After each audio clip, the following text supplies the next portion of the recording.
There are two things I would say to an active member of the Church of Jesus Christ of Latter-day Saints who supposes that a great apostasy occurred and what they ought to do. Two things. One is a piece of common ground, truth. We want truth. That's what we want. What matters is truth. Catholics want truth. Mormons want truth. Hold fast to that, because that will always be the right guiding principle, is to want the truth. And the second would be to come from that to read, to go and look for yourself. You can open up, you can find for free on the internet, you can find solid translations of the church fathers, and you can read the writings of the people who died in colosseums across the empire. You can read the writings and the beliefs of people who suffered greatly for their faith in Jesus Christ. And you can judge for yourself whether you thought these people believed in an imminent apostasy occurring, or do you really think these people were in the midst of one?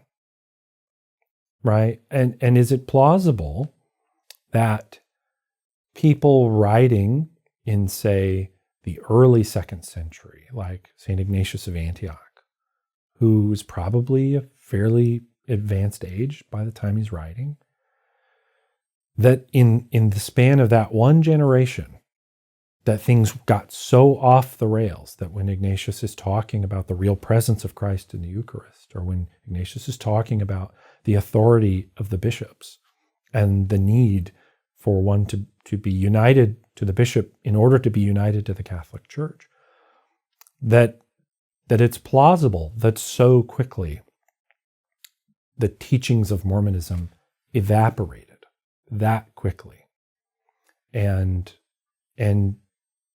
make the judgment for yourself. Use God's gift of reason that he gave to you to make you in his image to make that judgment. Here's the slippery part, is that Mormons are not universalists in the strict sense, but universalists in a very real sense. And the concept of hell is basically non-existent. It's only there for the devil and the angels who followed him, and maybe some very small subset of people who have an assured knowledge of the truthfulness of the LDS Church and who reject it anyway. You would have to be like raw evil to do that if you really knew, right? Otherwise, all of us are going to a kingdom of glory that is greater than what anything we can possibly conceive of, and that God gives chances to people, the baptisms for the dead, these sorts of things, that this kind of temple work that is done in the LDS Church is done on the presupposition that when you pass away, they're kind of, if you didn't have a chance in this life, you live in the spirit world, and that you are taught and given a chance to accept the Mormon gospel there. And so that, I think that can kind of, as what I would have said to you as an LDS person, I say, I don't have any reason to doubt that Polycarp is in heaven at all, because he did all he could have done. And that's enough for God. Do you think Ignatius of Antioch or Polycarp, people who claim to have known the apostles, are evil and purposefully distorted the message that John told them?